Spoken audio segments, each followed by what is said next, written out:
Hey people, this episode of WTF is sponsored by Stamps.com. Go to Stamps.com and type in WTF when you click the radio microphone to start a no-risk trial and get a bonus offer worth $110. That's Stamps.com. Enter WTF. Do it. Lock the gate!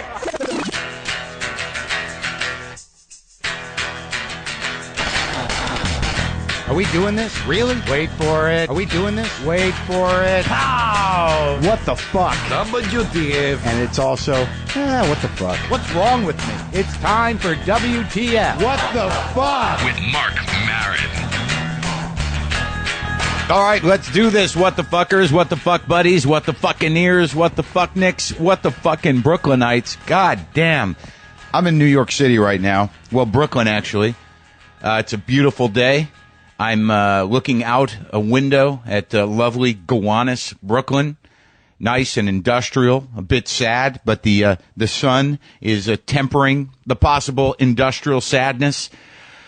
And also, this beautiful day is tempered by the fact that I'm in a Holiday Inn Express. I am Marc Maron. This is WTF. This is a hotel room monologue, obviously.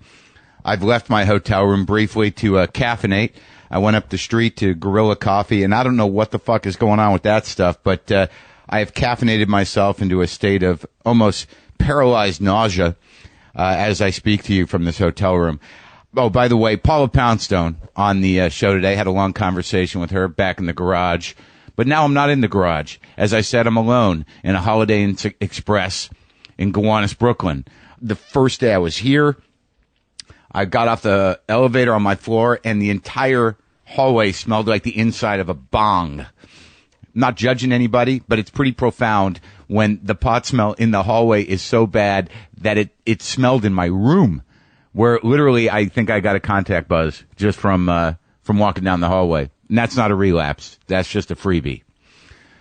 So a lot of you felt a little alienated because I did a special event, WTF, at the Googa Mooga Fest here in Brooklyn. I can honestly say with complete confidence that I will not do that to you again. I will not alienate the WTF people by being part of a situation where it's really too expensive for you to get in, because quite frankly, I could have used you there. That's all I'm going to say on that. I'm very happy I don't live here anymore. I never thought I would really say that. I'm pretty much over New York in general, but I always like coming back. But Jesus, I'm having an experience with the things that I used to love about New York now just are horrendous to me. I used to think that, like, wow, it's amazing. It's an organic living being. It's a beast of its own. You were just a cell in a larger animal pumping through the arteries of the New York metro system. And now I'm just like, oh my God. There's not a moment where I don't have someone else just right there next to me. And I've had this feeling before, but boy, man, I was filled with some serious caffeinated hate on the subway. Just like, I didn't even think my immune system could handle it. I used to think like, wow, if I take the subway, at least I'll be exposed to, an international array of microbes, more than even on a plane. And I just started to get angry and just horrified I cannot, like, just walking down the street with absolutely no space whatsoever, I just see this parade of people coming at me with their own problems right up in my space. And I got no boundaries, so that's a lot to handle. I can't help these people. And they're just, quite honestly, they're psychically raping me, as a group. I'm being gang raped psychically every second that I walk down a street in New York. Maybe that's my problem. Maybe this is not the way to frame it. I don't know. But I got off the subway last night at Union Street in Brooklyn, and they were hosing the walls down, and there was just a fine mist of water being just sort of permeating the air. This is a mist of they've been spraying the walls, the tile walls of the subway station down. Do you know what that is letting loose? Do you know that's just like a fine mist? I was like in the inside of a tubercular lung. That's the way I saw it. And I was furious, and I was frightened that my newly sold boots would not be able to handle the water, and I would slip in what I just thought of as some sort of like amalgamated subway spit. That liquid, that foamy liquid that was coming off the tile walls of them cleaning the walls. Like, what was that? What was that soup? Horrible. It was like the primordial soup of future generations. If they just let it sit long enough, some strange beast would slouch out of that in time, probably immune to everything, but very frightening. Wow, this was not uplifting. And I got to be honest with you, as I say this, I am looking out at a fucking beautiful day. What the fuck is wrong with me? Why can't I just go out and walk by myself? I'm in an industrial part of Brooklyn. There's no one around. Why can't I find zen in that? If I'm sitting here complaining about the parade of humanity that is assaulting me on a psychic level in New York City, why can't I just appreciate walking around an empty industrial area like some sort of strange, dubious loner with nothing to do, just looking at large spaces and thinking like, wow, I wonder if I could make an apartment out of that. Look at that warehouse. Hey, what if I just put a bed in there and built a bathroom? That would be cool. What would I do with the walls? I don't know. Maybe I'd become a conceptual artist. Sure, man. Let's build some shit out of found objects. And then you just open the doors and say, it's an installation. Welcome to my space. I've been in Brooklyn too long. It's just a never-ending, parade of beards, dogs, tattoos, yoga mats, and children. Raising a child in Brooklyn, I know, look, some of you are going to get mad at me, but part of your job as a parent, you don't have the kid play in front of the coffee shop. You can't just run around chasing a kid so he doesn't go in the street. There just seems to be better places to play. And don't give your kid a double macchiato with his breakfast. Had a long conversation with Sam Lipside about children, the possibility of having children, the possibility of me having children. I told him that, quite frankly, the entire undertaking consumed me with panic. Just thinking about having a child consumes me with panic. And he said, that's normal. That happens. And he told me a story about how he got over that fear, which I found endearing and a little bit helpful. He said that when he and his wife had their first child, there was that panic. You're always checking to see if he's alive. Every hour or so, you're just looking in at the baby in the crib to see if he's alive. And I'm like, exactly. How does that sounds horrible to me. And then he had a moment where she was going in and continually checking. And he just thought to himself, well, hey, look, if he dies, he dies. There's nothing we can really do about it. You're not going to stop it by looking at him. So why don't you just sit down and watch some television? That was good. It's a profound moment. I better make sure that he doesn't mind me saying that.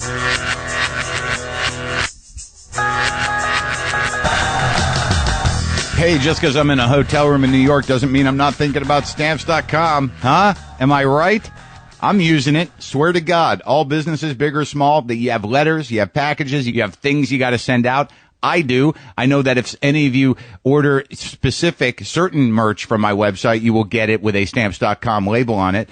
But I don't really go to the post office anymore because I can just give this stuff to my postal carrier after I've done the work of the post office in my garage. You could lease a postage meter, but they're expensive. There are hidden fees, expensive inks, long-term commitments, or you can just use Stamps.com. I do it. Why don't you do it? With Stamps.com, you can do so much more than you can with a meter at a fraction of the cost. You can buy and print official U.S. postage using just your computer and printer. It's easy. It's convenient. And once you get the hang of it, you're not going to want to go to the post office. With Stamps.com, you'll never have to go to the post office again. I use Stamps.com. It's a great way to save time and save money. Right now, use my promo code WTF to start a no-risk trial with $110 bonus offer. Includes a digital scale and up to $55 of free postage. Don't wait, people. Come on. Run your business from your garage or your basement or your roof, anywhere where you can get Wi-Fi. Go to Stamps.com, and before you do anything else, click on the radio microphone at the top of the homepage and type in WTF. That's Stamps.com. Enter WTF.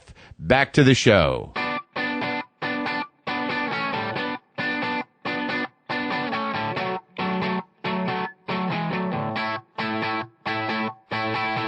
Paula Poundstone is in the garage here at the Cat Ranch, and right away you say 16 cats. We have 16 cats at home, yeah. Now, I didn't bring them. Oh, I thought you were going to bring them. Mine were looking forward to. I'm so sorry, I played date. Dude, I thought you have a vehicle especially. 16 though. I mean, how does it happen that? How did it? I can tell you exactly how, because a lot of people are very judgmental about the fact that I have 16 cats. A lot of people do that. How did you get 16 cats? Right. And I can tell you exactly how, which is I had 15 and I got one more. And that.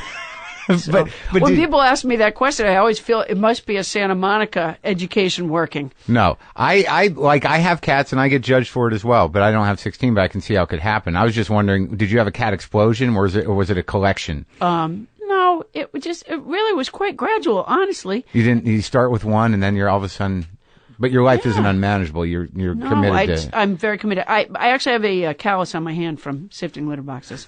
No, I take very good care of the them. litter callus. I've heard that. That's in the cat lady handbook. Be careful of litter calluses. Yeah, the litter callus. It comes. I'll tell you something. When we shake hands, me and other cat owners, there's you do a quick touch, just on the index finger. Yeah. And they know how deep you're in. Yeah, exactly. Like, oh, you're a pro. Yeah. You're the real deal. Yeah. And then, right, exactly. And then you shift kind of how you talk to the person. You know what I mean?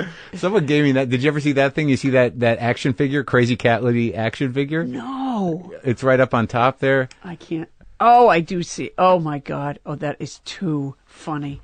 The Crazy Cat Lady action figure. Okay, well, I am really comforted by the fact that she looks nothing like me. There's only 5. You're right. There's 6. How crazy is she really? Yeah.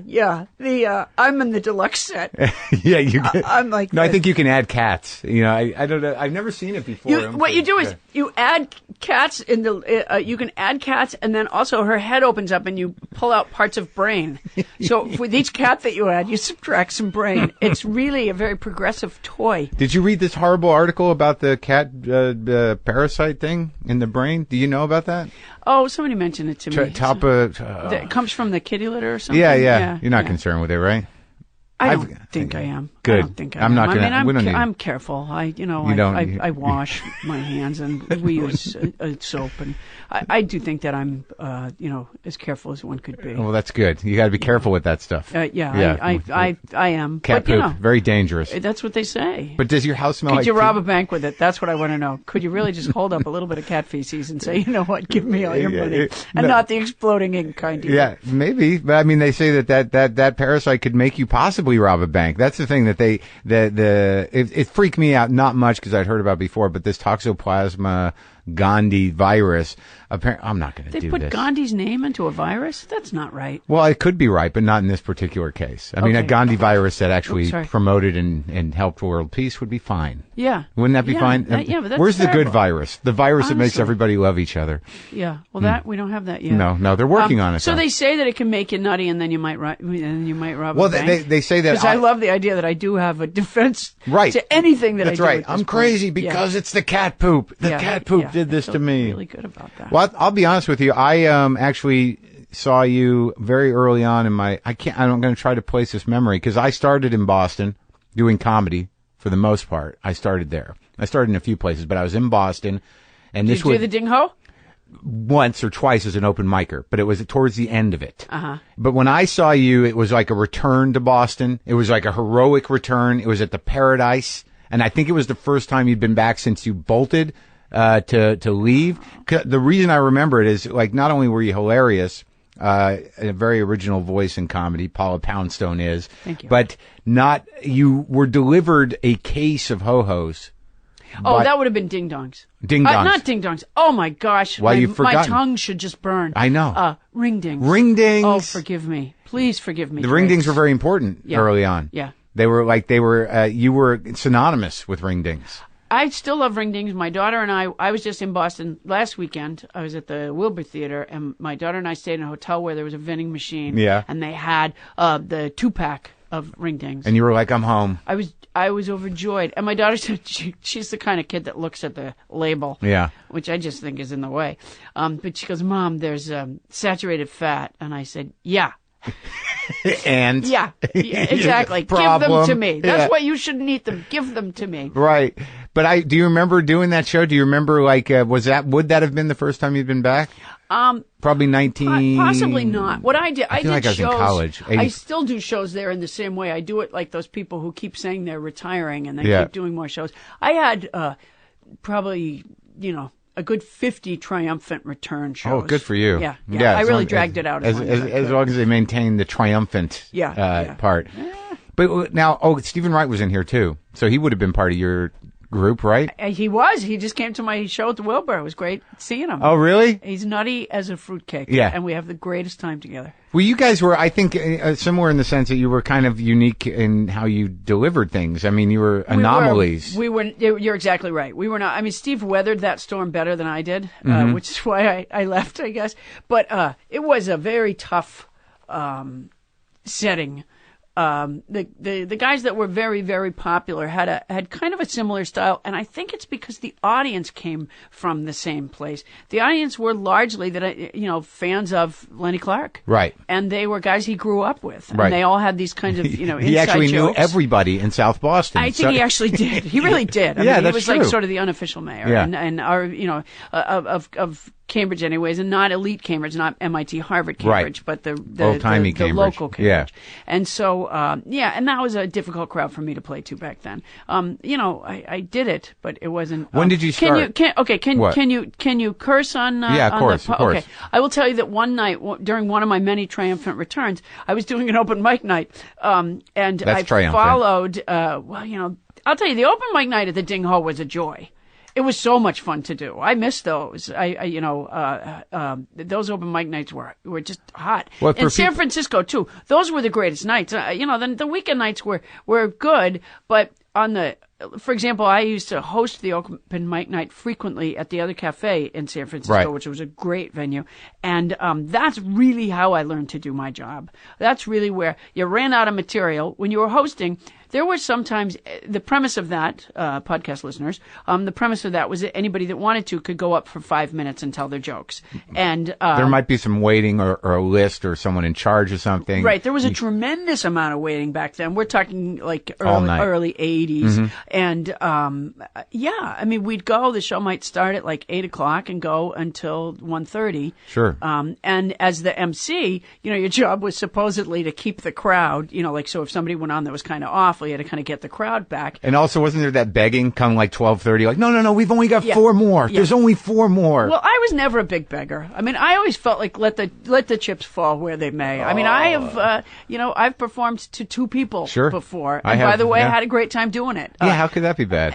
It's the once you shift and realize, we're just going to talk. This could be the best, could be the best night ever. Exactly. Yeah. You're right, though. The shift is the key thing. Oh, yeah. You have to go from feeling like, well, what a pathetic experience to, yes. What can I do with this? This exactly. is going to be kind of some fun. Well, especially if you're standing, watching an audience diminish as the evening goes on. And that's when you make your shift. That's right. You got to make the shift from like, this is going to fucking suck to like, they seem nice and they're holding, you don't want to get up there and alienate the only 2 people that wanted to stay the whole show. Precisely. Which, by the way, is another lesson that I learned just in that process. I mean, I watched so many people go on and be angry with the handful of people that stayed. Right. And I thought, well, that's not the right dynamic. Right. These are your friends. That's right. These are the good people. Yeah. I mean, the people who left, by the way, may have been good people too. They may have just had jobs in the morning kids or children at home. Sitters. Yeah. Well, let's talk about the Ding Ho because I talked to I've only had a couple of people on that really were part of that because it was a really important venue in Boston. It was part of the bar of a Chinese restaurant in Cambridge,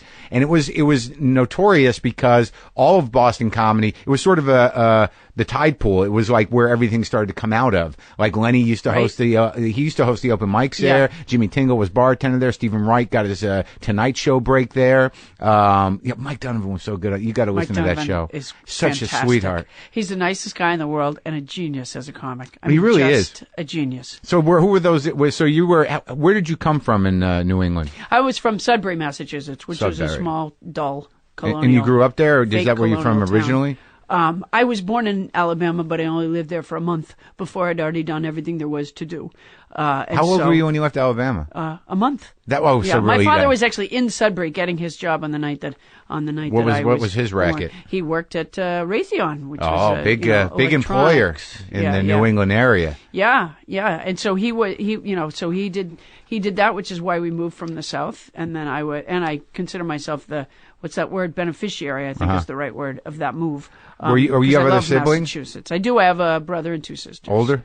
All older. Yeah, I was the youngest. So did then any of them retain any of their southernness, or were they old enough, or did you all just become regionalized by the New England tone? No, I think we were largely regionalized. My mother still has an accent, to the best of my knowledge, but also no talking to mom. Not so much. Okay. But we, the funny thing about Sudbury is you can live there and have a New England accent, or you can live there and not have a New England accent. They give you the option when you check in? You do. It's kind of like a tornado, it hits some homes really hard. And others, you're just on the news talking about how lucky you are. You didn't talk like that? Yeah. I didn't. I tend to pick up a little bit when I go back to hear visit. A little, sure. Well, it's more from imitating them. Like when I'll talk to somebody in the crowd. It's contagious. I talked to somebody in the crowd at Wilbur the other night who told me that they lived in they worked in Chelmsford, but they commuted from Billerica. Billerica, which is so funny because both of those names have significant R's in them, which is just pointless. Billerica. I haven't heard that in a while. Yeah. That wasn't that far away from Cambridge, right? Billerica? No. Well, Massachusetts is a small state. Nothing's that far away from anything. Right. But I remember there was a rock club there. Something bad happened in Billerica. Maybe it was just a gig I did. I can't remember. All right. So you... I didn't read about that. So you started... you started doing open mics at Ding Ho? I think I started with the Comedy Connection, right. Which was in the basement of the Warrington Charles... Street? Yeah, it was in the basement of the Charles Playhouse at the time. And... which is also the place where I saw One Flew Over the Cuckoo's Nest with my parents, which was just awkward. Those theaters, for that matter, where was I just? Where did I tell you? The Wilbur? Oh, yeah, that was beautiful. I was just there, too. It's great. Used to have, plays and things. So when I was in high school, I went with one of my high school teachers took me to see Equus. Yeah. At the Wilbur. So I was sitting beside my high school teacher while there were naked people on stage, I loved this teacher, by the way. I mean, if I were going to see naked people on stage with just any the two teacher, of you? I would have chosen her. Mm-hmm. No, it was one other student. Because that's they bordering did stuff on. like back then. It was right. great. Actually, they took it was great. The interested students out for special evenings. They did. Like, yeah, you we seem were to give very a shit. social together back then, and nowadays, that sort of thing would never happen. Well, you can barely get them. I hear public school education is not in the best state. Well, but certainly the one for my children. I swear to you, I asked my oldest daughter, who is a graduate of Santa Monica High School, I asked her to do something for me the other day that required fractions, and I swear I'm not making this up. And she's not a stupid kid. Yeah. But she couldn't do it. And so I spent the rest of the night laboring over fraction problems with her. And at one point I stumbled from the room and tweeted therapeutically that I was helping my daughter with fractions. And somebody tweeted back to me. They said, well, they didn't use fractions in their adult life, like as if I were burdening my daughter with a skill that was unnecessary. And I tweeted back to the guy, I said, we're working on halves, which I think she might need for the event of a messy divorce. I think there are some things, preparing. Well, that's that old weird, stupid adage of you never use algebra. Yeah, but when you learn it, it trains your brain to do something. That it's not so much about practical application as much as it is about thinking. That's what I'm told. I'm never quite sure what we need and what we don't need. I really don't. I mean, I should make a list. I should be making a daily list and go, what was missing here for me? They always do say, I'm looking into sending my son to an alternative school because he's about to go to high school, and I'm just really concerned that the same thing that happened to her is going to happen to him. And so I'm reading the website of this school the other day, and it says that their mission is to teach kids to think. Right. And okay, I support that mission. I'm not sure how. I mean, I was hoping to do that as well, and so far it just ain't taken. So I'm not sure, what you do to. Right. So, okay, I hear the mission, but tell me exactly what it is you do to get that thinking going on. Do you have some sort of structure to the thinking, teaching? Yeah, exactly. A syllabus of some kind, or is it vague? Yeah, because I think we were all hoping. It's like when politicians, make these speeches about how they're going to bring the economy back. That's wonderful. Yeah. I think that we, no matter, the Green Party, the Wacky Party, the Independents, the Republicans, the Democrats, I think we all share that goal. Yeah. The question is, what exactly were you going to do to bring that about? Right. Do you have a plan of any kind? Yeah, that could be good. I said it confidently. Why do I need a plan? Didn't you believe me in that moment? Yeah, the problem is you just don't have the faith. That's right. I listen to public radio a lot, and so in Well, a you're given on it. day, You're on it a lot. Well, I'm not listening, hoping to be on. I was listening before I was on it because I trust their news as far as one can trust news. But they, in a given day, you might hear some sort of report from maybe 4 different economists. Sure. They don't all necessarily say the exact same thing, but I do think I hear a consistent refrain of that there are cycles. Sure, cycles. And their problems. Yeah, well, that's which would indicate, by the way, that it has nothing to do with the sitting president. Right, absolutely. Good times or bad. Yeah, I like the bleak ones. Who's the guy with the Italian name that they always go to? The economist who's sort of like, it's never coming back. We're in trouble. I don't know. Oh, you would know. He's got to be in my house somewhere. He's on CNN a lot. I feel bad. It could be my assistant. Yeah.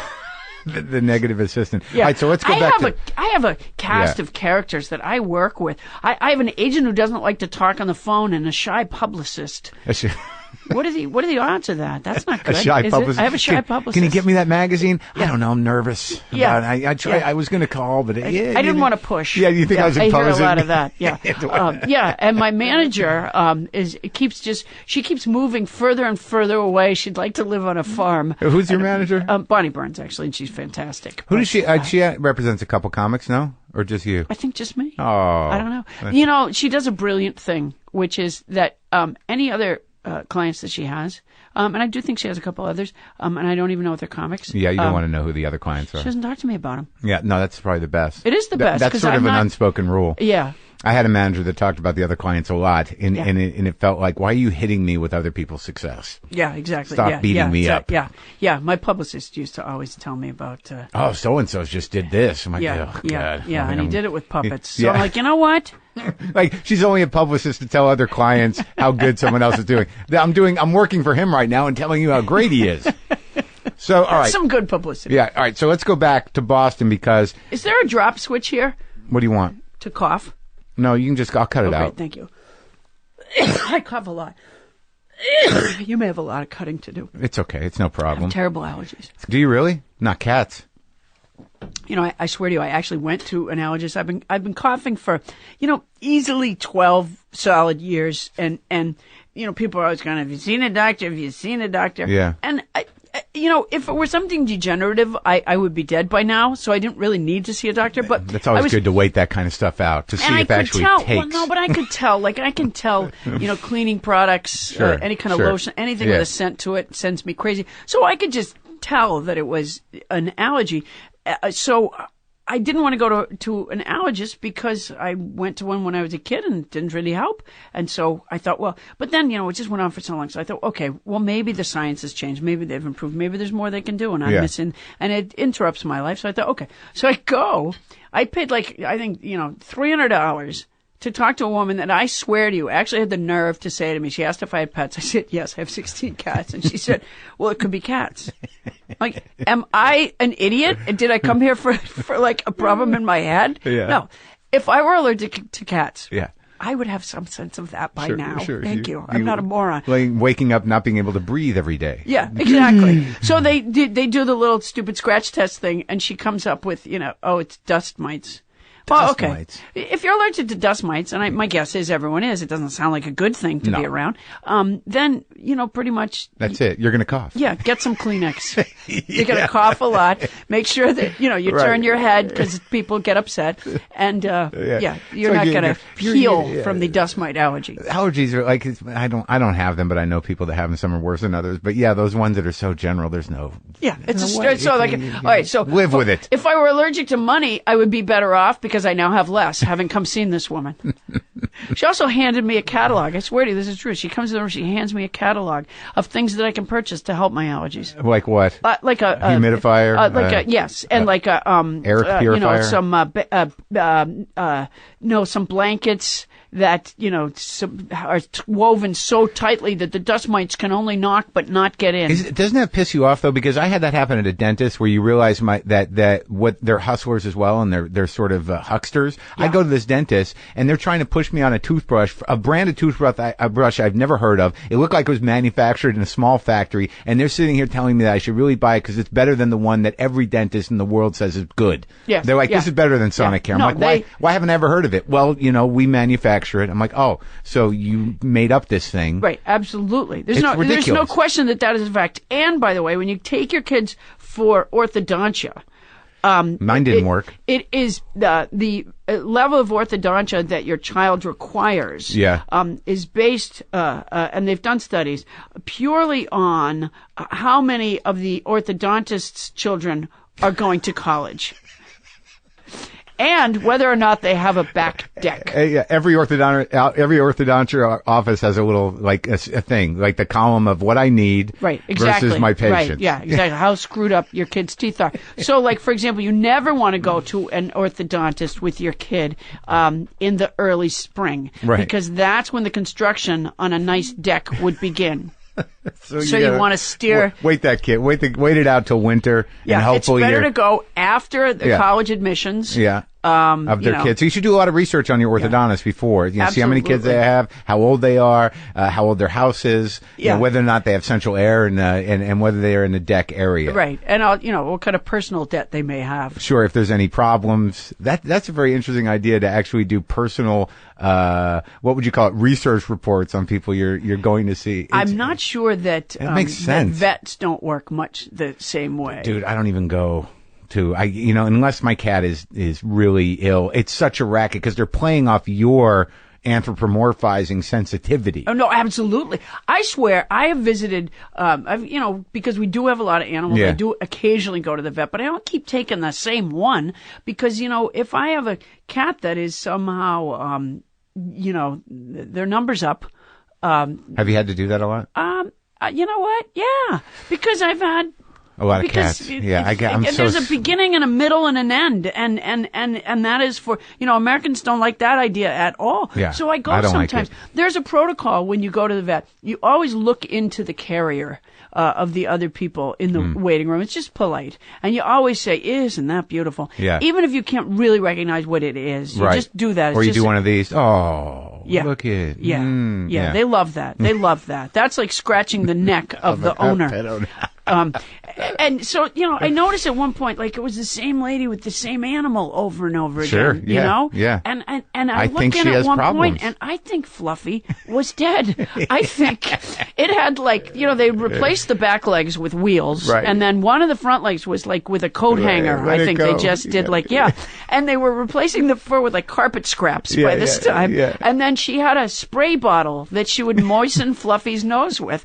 And I don't want to be the one to say it. But I do think it's time for Fluffy. Right. Well, clearly the vet wasn't saying it either. No, the vet has no reason to say it. Well, that's what scares me, is because I've gone in, because I got the 3 cats, and one time, and I'll never do it again, I just decided that Monkey, he didn't look right. He didn't, the energy wasn't right. And I bring this cat in, and I didn't really realize it until that moment where, your own delusion is burst.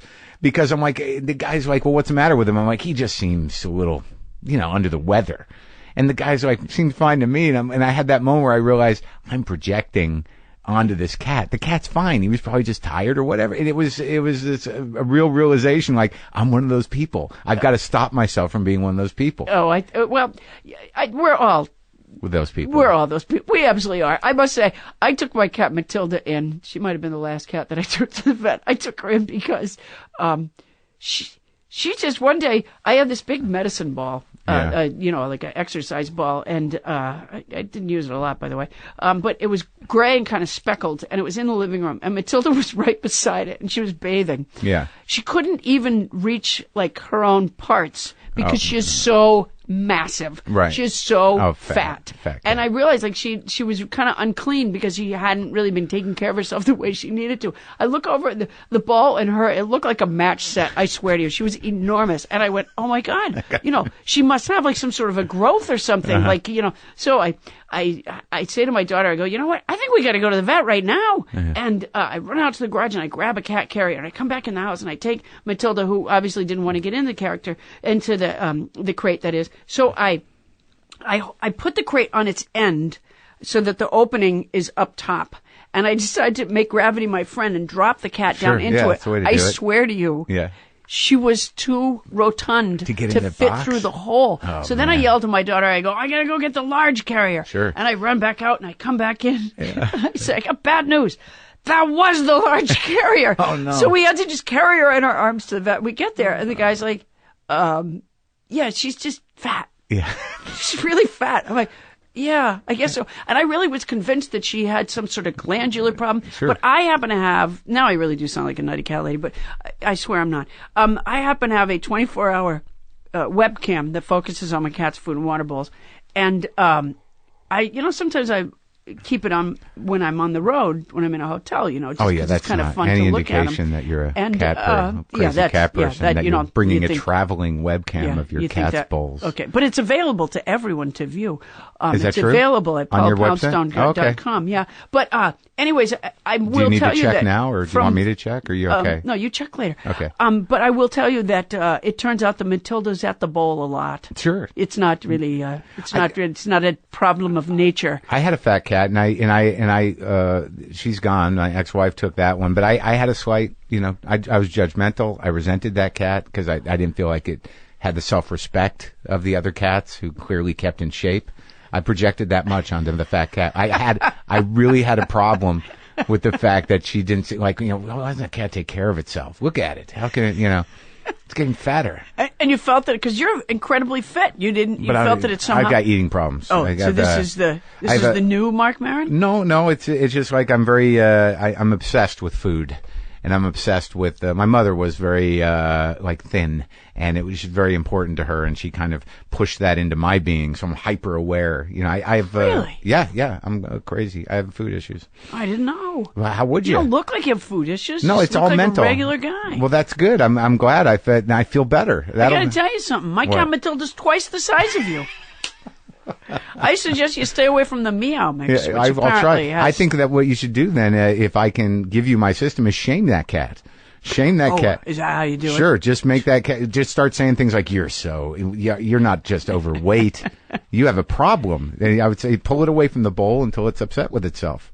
You ever tried that? No. So let's wait. I want to talk more about the ding ho and how somebody with your particular voice. My particular lilting voice? Is that what you mean? No, your approach to comedy, because I know what it's like to perform in Boston, and I can only. How old were you when you started doing stand-up there? 19. So you're 19 years old. You're an oddball, right? Yes. You will own that, and you're going up in front of these audiences like, "Hey, who the fuck is this?" Absolutely. Okay, you know what I started to tell you earlier about the ding Wilbur or ding ho? About the ding ho. I followed a comic. Now, I will say he said it it was a joke about how far could he go kind of thing. But I swear to you, this is true. It was an open mic night on one of my triumphant returns. And I followed a comic whose last line before he left was, "So I was eating out the cunt of a bear." Yeah. And not only that, but the crowd went wild over it. Sure. And now there's a lot going on there. to tell like a little cat story. It was just one of those moments where you go, maybe this is not the right time and place. Maybe I need to control my destiny a little bit more than this. So it was a rough place to work out. Do you remember the punchline of that joke? That was the punchline. That was the punchline. And as I said, the crowd went insane. Now, I think the joke was kind of like, how disgusting can I get? And I got to tell you, among bears, that kills. Yeah, sure. Yeah. Bears love that. Bears love that. Yeah, because they don't think they cross over and they feel isolated. So just to be part of something. So, this guy is doing a Ranger Rick tour. Yeah, sure. To beat the band. Well, that's what He's doing the salacious Ranger Rick tour. Yeah, right. The raw Ranger Rick tour. So, but so how long from that moment how much shit did you take? Did you do those one-nighters in Boston, or were you just primarily? I did Plums in Worcester. Sure. I did, where there was Who were you working for, The Connection or Mike Clark? Did you work for Mike Clark? I think it was The Connection. I did work for Mike Clark some. But, I was always, you knew if they were hiring me that, like, pretty much everyone else was dead. That really? Everybody else was unavailable. I was not popular among the people who booked. But were you one of those people, because I know how, Boston works sometimes, where it's just sort of like, you were treated as sort of this weird one, but you send her out and she'd be, maybe she'd do it, maybe she wouldn't. Like there was assumption there. And it still exists, and it's not necessarily a bad thing that there are the local heroes that still work, and they're great comics. But for a while there, and you came up, before me, there was this weird aversion to like these weird kids that are doing this thing now. There was actually a little bit of a schism between regional acts and people that were unique. And I think that Stephen Wright changed that, and Goldthwait changed that a bit. And there was a couple guys that came out of Boston that were, weirdos in a good way. Oh yeah, but you're right. They had a different. Sensibility. Stephen kind of is a bad example because he just sort of was. He was just so great. I mean, so undeniable. Sweet guy too. That he was. Yeah, he is. They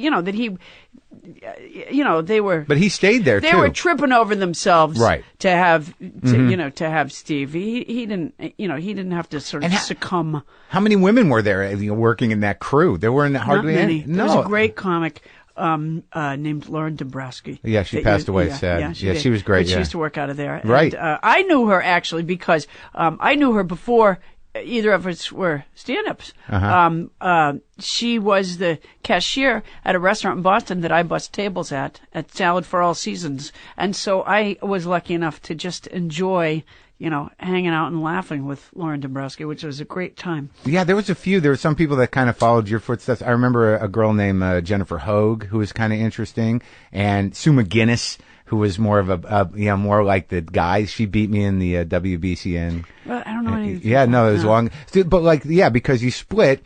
To protect yourself on some level. I went to see what clubs were like in other cities. So I took a Greyhound bus around the country, and I was. You afraid of flying? No, I didn't have any money. Okay. Right. So I used to be able to get a ticket to go anywhere you wanted for a month for $150. Anywhere. So, you can just get on any bus anytime and go. Right. I remember that vaguely. Yeah. So I did that for a couple of months, and I would go, for example, to Denver. Right. As somewhere along the way. And what I would do is, I'd arrive in Denver, put my suitcases in a locker, find a schedule that showed me, I would look for another location, a place that a destination that was about 4 hours away. And I would find when was the last time they were leaving the Denver bus station. I would then return to get on that bus.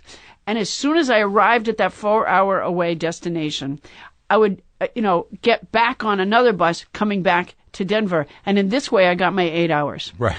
So I lived on a Greyhound bus for a couple months. And you went and looked at comedy or just cities? Now, but there was really a weird kind of almost like a migration of Boston comics to San Francisco. There was a trap door, I think, between the two places. It's interesting because it was like Dana Gould, you, Kevin Meaney, Bobcat, Tomcat. Yeah. Who else was from the Boston that ended up there? But that was like the big five, right? Yeah, Dan Spencer. Oh, Dan Spencer. And the other guy that was one of those, the three guys from Boston, Goldthwait, Spencer, and there was another guy whose Tom name, Kenny.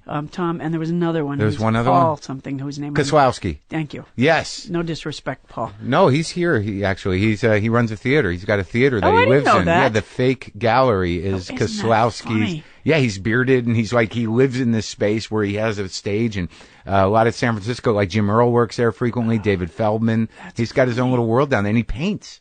It's interesting to catch up with people sometimes. Yeah. But it makes me smile to hear all these names, by the way. I mean, it's not like every moment of our existence together was charming and wonderful, but there were fun times. Because, there were pictures of you in the Punchline, but what was it about San Francisco that became such a mecca to a certain type of comic? Because I lived there for 2 years, and I remember why. I'll tell you something. The strange thing to the whole story about stand-up comedy in the 80s was, why did the Comedy Connection, which were these two producer guys that decided to Barclay and Downs, right? That we'll start having stand-up comedy. Why did they do that at the same time as Rick at Catch? No, in Chicago. I can never remember the name of that club, but I worked there a lot. Zanies? Thank you. Yeah. And you know what I mean? Why did all those places spring up? I mean, stand-up comedy's been going, since they came When did out it of the become a caves. business? Yeah, why did it blow up? Why did that renaissance start right then in all those cities simultaneously, and it was not orchestrated, such that there was a burgeoning comedy scene in all these places that I could go on the Greyhound bus? Do you have an San answer? Francisco was just one of them. I don't. That is the one of the great mysteries. That and the Big Bang both are confusing. Why to was me. there an explosion of stand-up at that time? Right at the same time, in all those places at the same time. And originally, we had not traveled. Yeah. This was like, the beginning of, Well, there was literally, but at that time, there were still those 4 comedy cities. It was New York and L.A., and then it But seemed New to York be and LA always had right. But something. then there was Boston and San Francisco. Right. There were not huge, kind of local scenes until later. Well, there was Chicago. Right, Chicago, There yeah. were parts of, Ohio. Mm-hmm. There was Denver at Yeah. the Comedy Works. Comedy Works, I great. have no idea. Roseanne was out of there, Right. and made me laugh till I cried one night hanging out. Uh-huh. That was the best stuff. I have no idea why, but when I took the Greyhound bus and ended up in San Francisco, You just ended up there. yeah, it's because there's ocean after that. Right. And so I did just stop there. I had a friend from Boston, another comic who had gone there. Who? Jim Morris. Uh-huh. And he said that I could stay. The Impressionist? Yes. Uh-huh. And he was from Boston. Right. And he said that I could stay with him, which, by the way, his roommates hated, and I didn't stay with him for very long. But he didn't, I couldn't reach him by phone the day that I arrived on the Greyhound bus, and so I stayed with a stranger the first night. I wish I could find that guy again. I have no idea where he went. Never found him again. The only reason I stopped staying at his place was because the stairs to his apartment were just too much for me. Even at a young age, I was just too lazy for that. But the first night I ever went on stage at the other cafe, I just went, oh my God, I found it. I found the thing. I found where I belong. It was embracing community. San Francisco had a history of loving odd people. They did. And and they were willing to sort of be patient and wait for it. Right. They were willing. They were like, no, you go ahead. Right. You find the thing, and then you tell us, and we will be so thrilled that we were here the night you found it. We were you know there what I mean? the night Paula found Paula. It's true. They would wait and wait. They never seemed resentful. If you could be like totally unfunny for 10 minutes, not on purpose, of course. Right. But and then all of a sudden hit the thing, and they were back and they were with you, and they were just thrilled to have been on the kind of ground floor. They took great pride in it. Well, people like me, But that they felt like they made me, and you know what? They were right. But Boston claims ownership too, right? Only. In the sense of audiences. I mean, you are. Yes, but that took quite a while for that regional pride to show up. I mean, I think for the longest time I was an embarrassment to my hometown, an embarrassment to. Thank God you made it. I crossed that. persevered. Yeah. But it's also interesting that in the 80s that crew out of San Francisco was very diverse, very, you came out of the same bunch like Slayton, right? Yeah. And there's all those early punchline comics. I mean, it was DeGeneres there? She came from New Orleans, and Right. she did come to San Francisco, yes, and she was great. And Kevin Meaney and Dana Gould was up there, and Proops came later, but like Dana Carvey. Yep. I don't know where Kevin Stephen Pearl. Nealon was from. Yeah, Steve Pearl's from Steve there. Pearl. Kevin Nealon used to come work there. I'm not sure where he was from originally, but I love Kevin Nealon. He's great. He's just so silly. Yeah, I'm going to have him on in a couple of weeks. Yeah, he's always very funny. I think underrated as well. Yeah, I do too, actually, and the nicest man in the world. Yeah. So when was the first break? I mean, you were in San Francisco hammering out doing I'm waiting Alex for Bennett. it. How about Alex Bennett? Yeah, he was big with the, yeah. Look at that face. Yeah. Yeah, not for you, huh? Not so much.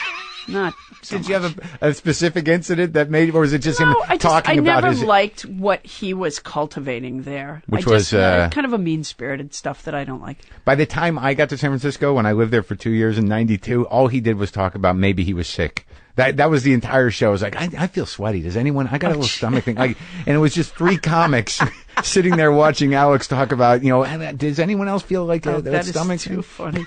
Yeah, no, he, right, shock jock, hookers, porn stars. He liked, and so what he did sort of to the San Francisco comedy scene was obviously if you could get on the Alex Bennett show, which was a very popular radio show at the time, you were going to be able to sell tickets. Right. And the people that he cultivated and brought on his show that then became, it is after all a business, that then became the people that were sort of, he was a bit of a king maker. Right. And I guess I never was fond of the sense of humor that he popularized. Right, but it didn't seem like, unlike New York or maybe Philadelphia, that, it was completely filth oriented. I mean, he did sort of champion some pretty good acts. Maybe he had an issue with women. I don't know. I don't know. I mean, I really felt that perhaps he championed some pretty good acts. I guess I think that they might have been better had they gone in a different direction. It's like, I mean, he wasn't responsible for their sort of innate abilities, but the subject matter that they enjoyed, I just never did. Sure. There was a lot of He-Man women haters clubs, which I thought was really funny when the Stooges did it. Right. But that was the 40s. I think we're ready for some new thoughts. So that felt like not. I didn't. That wasn't. The thing about San Francisco, it is such a. It really is a place that sort of embraces the unique. Yeah. And I felt like what he was doing wasn't. And there's nothing unique about sort of ghettoizing a group of people. That's not unique at all. Right. Unfortunately, that's as old as the hill. So I just didn't like that bent, and I felt it kind of messed San Francisco up a bit. So you stayed away from the show? I did. Yeah. The truth is, I suppose that if they had ever liked me, right. I might have carefully molded myself to fit there. I mean, I might have been on his show like once or something like that. Who were your pals in San Francisco, comic-wise? Dana Carvey. Do you guys still stay in touch? We don't. Uh-huh. We really don't. I mean, the last time I saw him was at the 30-year anniversary show for the other cafe, which was held like about a year ago. Did you do the Holy City Zoo? I did. Yeah. Because I got there right when that was closing its doors forever. Oh, that's too bad. It was great? A fun and funny place, Yeah. I remember my friend Jane Dornacker was there one night, and she was a very funny comic, very iconic to San Francisco, and she didn't used to go to the Holy City Zoo, and one night she was on stage, and it was like we were talking about, it was a handful of people. When it was packed, it seated 50, I think. Right. I mean, it was like a closet. Really tiny, it was a very small place. They had a balcony that I think sat 2 people. Yeah, the spice rack. So one night Jane was on, and some audience member said, how come you never come here? And she said, because it smells like vomit. That's it. That's a good enough reason. And I thought, that's what that smells like. So that's what's been bothering me. Yeah, that was it. Thank you, Jane. Thank you, Jane, for putting words on it. So you did Carson with Carson? I did do Carson with Carson, but never in the way. By the time I did Carson, I don't think his brethren experienced this. But I did Carson when Carson didn't talk to you. Oh, you know what I mean? Towards the end. Yeah, Mm-hmm. I mean I was on. He's there's sort of a hi, but then you're sitting in a chair beside a man who, like, when they go to a break, it was like I wasn't there. So you did, like, in that, was it would be the late 80s, you started to become like an established, like one of the people, like you won a Club Comic Award, didn't you? An Ace Award and stuff like that. I gotta tell you though, everyone won a Club Comic Award, especially if you're a woman. I mean, it always makes me laugh when people are introduced with, in 19 blah blah blah, she won the but it's not funniest comic of the year. But you are you're a rare comic, it's not an issue of male or female in the sense that you have a very unique sensibility. There's nobody like you. You're an authentic voice, so it does make a difference. I'll tell you something. In my home, I am a household name. Sure. Well, that's great. Yeah. It's good that you've got the kids trained like that. Yeah. I say, you know what? You will know who I am. When you come into a room, they're like, you might have seen her on. Yeah. I asked for an introduction. Full introduction. But because I vaguely remember, like, there was a big, you got a big show. And I'm not trying to be condescending or dismissive, but all I recall from it was a talk show, but it was going to be a complete new approach, right?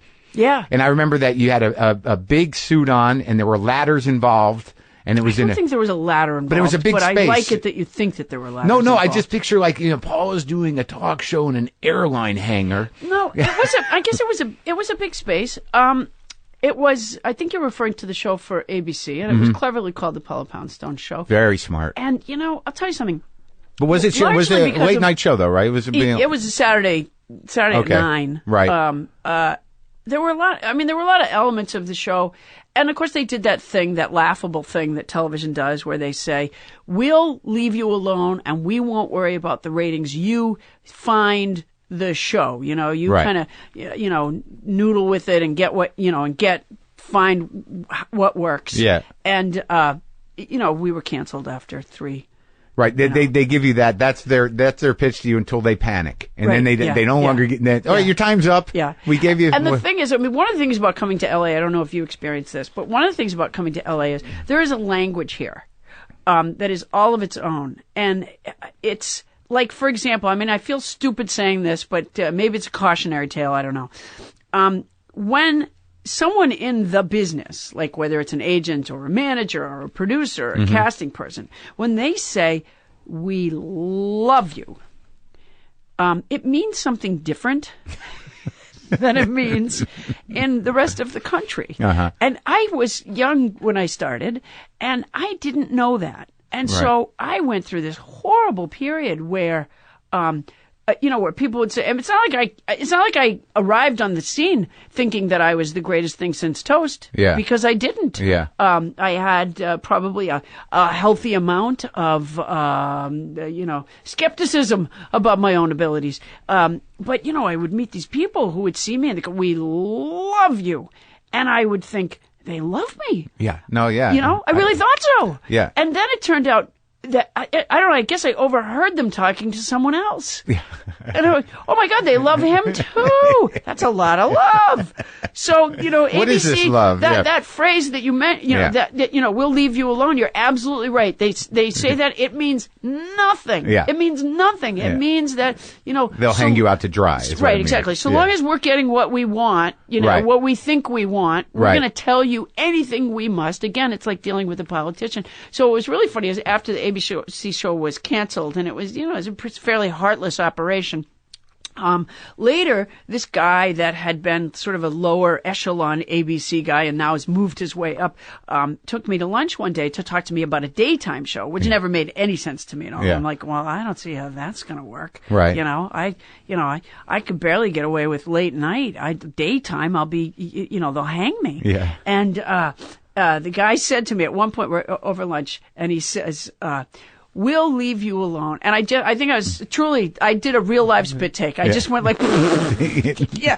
I said, "I got bad news for you. Yeah. I've been here for a couple of years now. You can't say that to me Don't anymore." leave me alone. And the guy even started to laugh. Yeah. He was like, "Yeah." And I just, I couldn't help wondering if in executive class, they don't go over the phrases, like in a Berlitz language, right.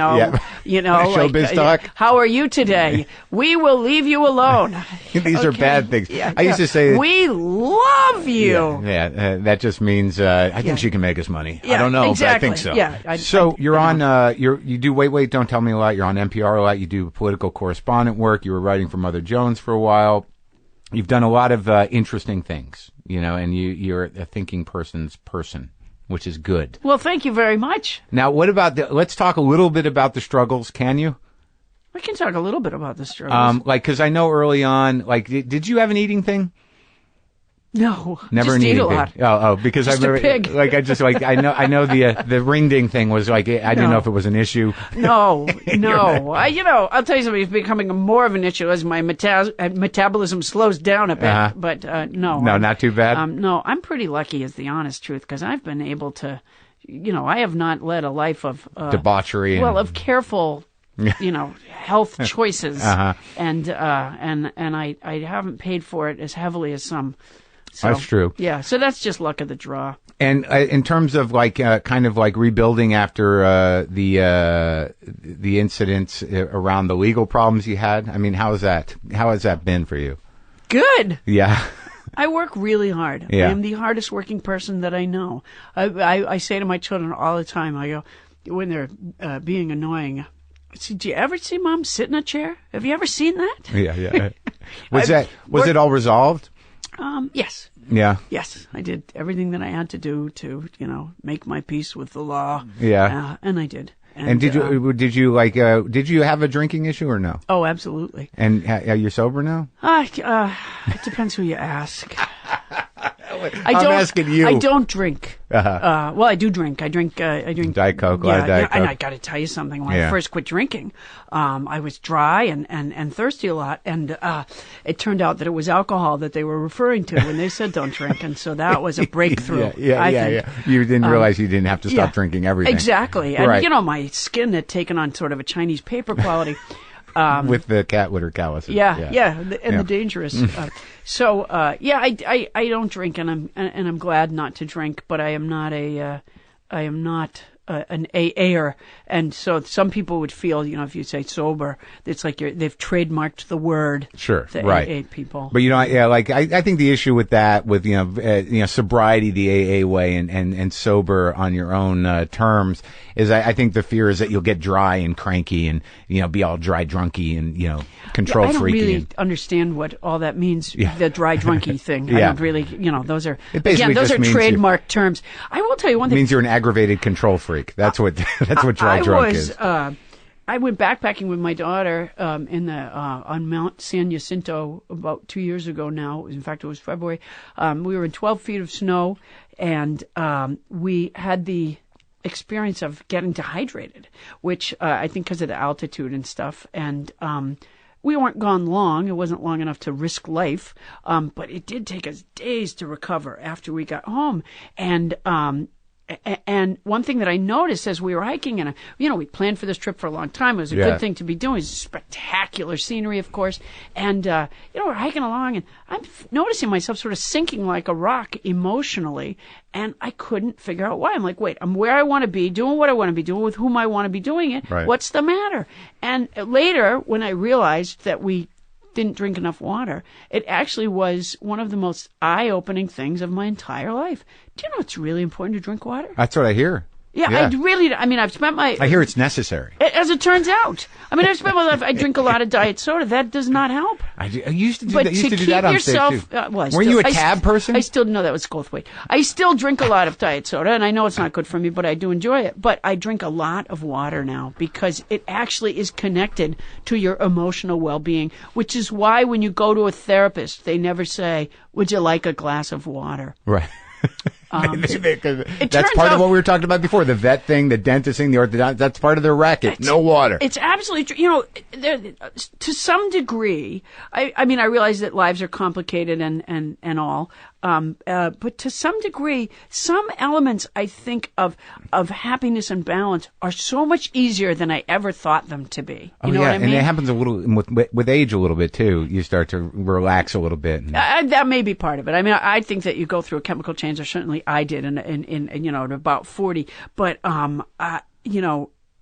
drink some water and get a decent night's sleep, and it's the darndest. And I just think of all those years of all the therapy, all the angst, all the journaling, all the, miserable phone calls. And I look back on it now just with deep humiliation. I'm like, okay, drink some water and go to bed. Take a rest. It's not all that challenging. Did you find that when you were going through the legal problems, because I know as being a person that is not a mainstream person necessarily and has sort of an odd point of view on the world, and that people want to believe you're an oddball, that some people, despite the fact, copying to a drinking problem and having the other stuff explained and dismissed, that some people wanted to hold you there. They wanted to believe the worst. Oh, for sure, but not the fans. Not the people who actually enjoy me. Yeah. Stuck with me. And, and that's that. But I was never. I've never had an enormous fan base. Right. I think I always was a bit of a boutique, and so and that just was. And you addressed it on stage, and you did some material about it. Oh, yeah. Only because it was on my mind a lot. My act is largely autobiographical. I mean, I talk about I talk about at this point raising a house full of kids and animals. You have 3 kids? I do. Trying to pay enough attention to the news to cast a halfway decent vote, which is not always easy to do. The poor, sad state of our public schools and our broadcast news. And then my favorite part of the night is talking to the audience. I do the time-honored, where are you from, what do you do for a living? But therefore, when I first started out, when I was 19, I talked a lot about bussing tables and taking public transportation. And, when I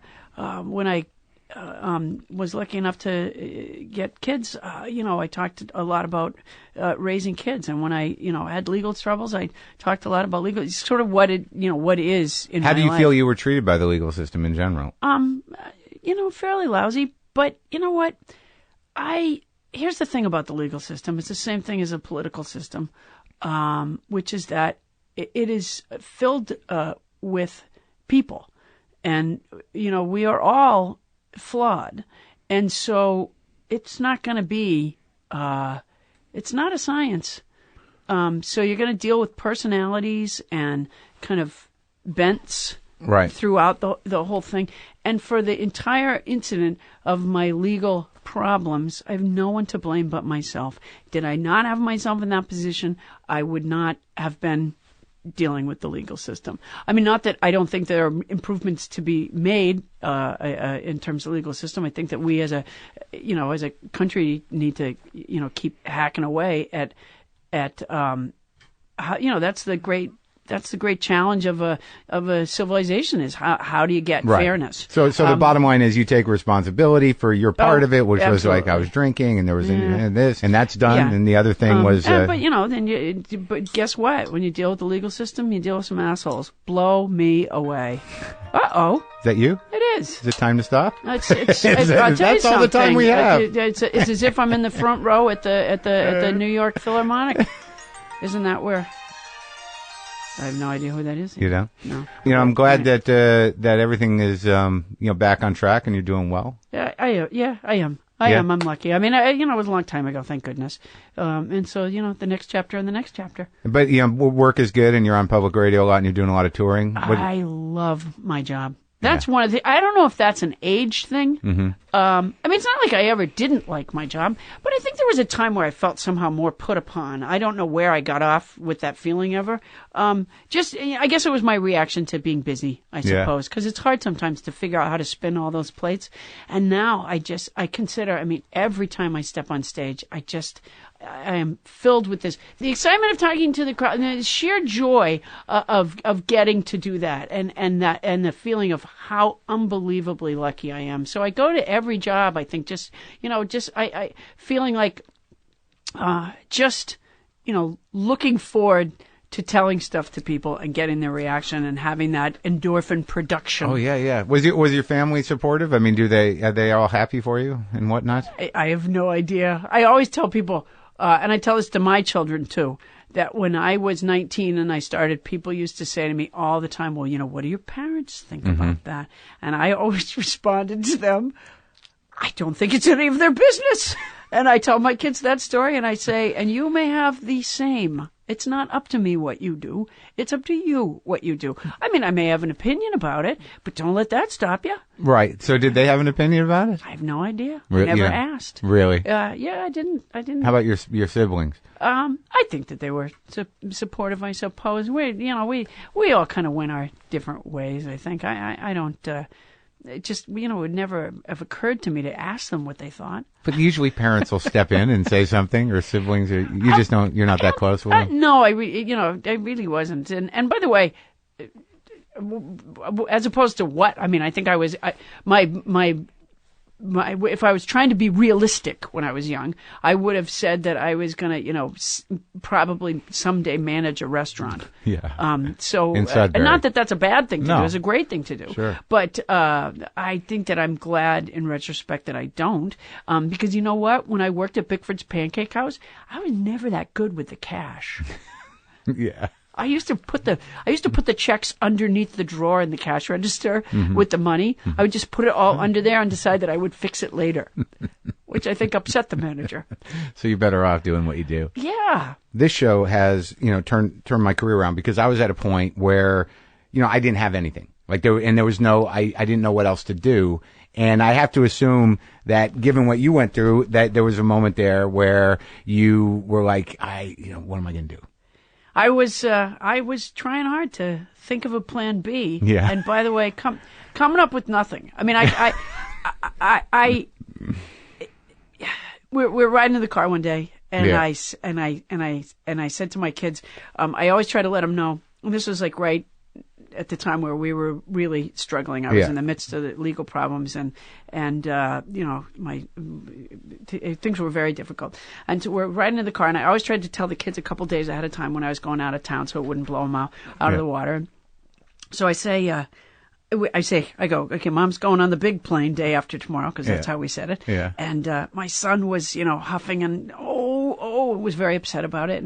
And I said, honey, I have racked my brain to think of something I could do. Yeah. I said, but I don't know how to do anything else. Yeah. And my my daughter Allie, who I don't know, she was maybe 7 at the time, maybe. She said, she goes, oh, Mom. And she goes, I love it that you're a stand-up comic. And then she took this funny little pause. Yeah. And she said, and don't you love it? Which was such a great moment. I mean, I mean, she's a regular kid. She's a kid who, wants more for herself. And, but for that moment, she cared about whether or not I was happy in my work, which just blew me away. I mean, and it's not like I'd ever sat and talked with her about whether I was happy in my work. I try not to burden my children with all of my difficulties. Yeah. But one time, she's a funny kid that way. She's a great kid. One time we were walking down the street, because trust me, soon thereafter, she returned to as selfish as any other kid can be. And that's just how they're supposed to be. There's nothing wrong with it. But there are those moments where they're just geniuses and sensitive and perceptive, and they understand everything. And so great. Yeah. I don't have enough of those moments myself. Yeah. We're walking down the street one day. We dropped her older sister off at school, and it happened to be around Christmas time. And I say to her, I go, why don't we go over to the mall and you could talk to Santa Claus? And she was like, well, why would I want to do that? Yeah. And I said, she was, a toddler. And I go, well, honey, because you sit on his lap and you tell him what you want for Christmas. And she walked for a little ways, and she said, well, I said, well, have you thought about what you want for Christmas? She said, no. And she thought about it for a little while, and we walked and walked, thought about it for a little while, and she said, I would like a Christmas bear. And that was it. That was it. I almost started to weep right there on the street. Like, I thought, what a wonderful child I've raised that has no, she feels she has everything she needs. There's nothing that she wants other than a Christmas. It was such a beautiful moment. And we walked a little further, and she said, I thought of something else. Yeah. At which point the scroll went out like, oh, there's more. She just needed to process. She's like, the window's open here. I got a portal into getting my needs met with things. Do we have time to stop and get a catalog? But that feeling of like, of what you mentioned before, this endorphin thing, or this give and take with an audience. I mean, and I think you sort of hinted at it. It's a mutual thing. Like, yeah. Like that, you're giving something. I never really thought about it like that. That, like, it makes you feel good, but the audience. That's what keeps you coming back for more. I mean, maybe, I mean, that's I don't do it because I'm, a selfless giving individual. Right. I do it because that response and that connection fills me up. And it is the connection. I do the Twitter thing. And I enjoy it a lot. And I'm addicted to do it. goofy, stupid Facebook and I enjoy it a lot. But I don't for a moment feel that that's what fills me up. I mean, to be with people and feel that connection. Yeah. You can't stay in your garage all the time. I can't. It's not healthy. But it's working right now. Well, that's good. But there has to be, you gotta. I'm getting out a little. Yeah. No, it's very important to connect. We're pack animals. Okay, you're right. So when you go to a theater, and you say I can tell people things about me that just if I were on my own reflecting, sometimes even feel like I'm a freak or something, you know. And then I share it with an audience. Here's just a random. I was diagnosed about 12 years ago or so with obsessive compulsive disorder. Well, the truth is everyone has OCD. It's only diagnosed based on the degree to which it interrupts your life. But it's so funny to go on stage and tell people about that and have everybody in the crowd, like some people who didn't even know that they were responding to, that that's what they have. Yeah. And probably had felt somewhat freakish about their behaviors before. And now everybody, I get peals of laughter over it because people go, oh, me too. How does yours manifest itself? Well, for one thing, and you're about to recognize this, I can't stop talking to save my life. That's a big one. But do you redo things and go back and check things, or do things need to be in order? I'm a big vacuumer. Now, as it happens, my life is set up such that I must. Plenty of cats. I'm a big cleaner. Yeah. I used to be a big floor scrubber. And by the way, there's virtue to that. Of course. Obsessive compulsive disorder can be very proactive. You want, I think the Wright brothers had it up the yin yang, and I thank them for that. Yeah. I think you want your accountant to have it. There are good reasons to have OCD, and then sometimes it's not so productive. Yeah, if you can't get out of the house because the gas just doesn't seem to be turned off, then that's not so bad. I remember one time seeing like one of those, evening magazine kind of television shows about, they were doing a piece on a guy who had it, and he kept straightening the tassels on the end of his rug. And he had a wife and kids, and they're all being interviewed. They're all like crying, Dad, he won't go to work. He's like, Dad. And I'm like, why would you buy a tassel rug then? Because if I had a tassel rug, I would straighten the tassels all day. Sure. Absolutely, no question. That's why I don't have a tassel rug.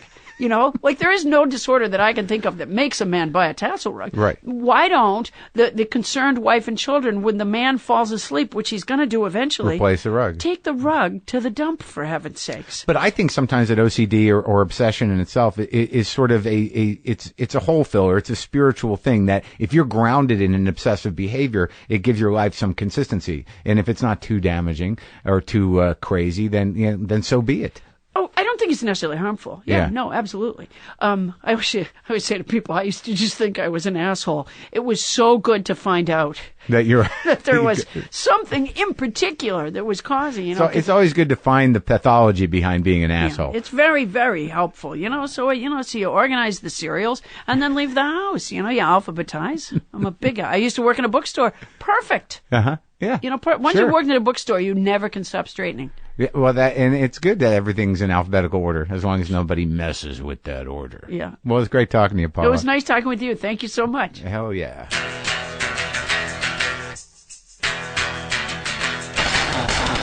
Okay, that's it. That's all of it. I'll be back in the garage on Thursday. Hope you enjoyed the chat with Paula. She's a very interesting, odd bird. Very funny. Like talking to her. Go to WTFpod.com for all your WTF pod needs. I don't have any just coffee on me, so I can't pow it up for you people. But go there, get on the mailing list, pick up some merch, kick in a few shekels. Look at the new shirts. Got the Coop shirts up in the merch area. The Hot Rod, Big Daddy Roth style Coop shirts. Very excited about those. Oh my God, I got to go outside. I have to go outside or sleep, nap. How come my right eye isn't working?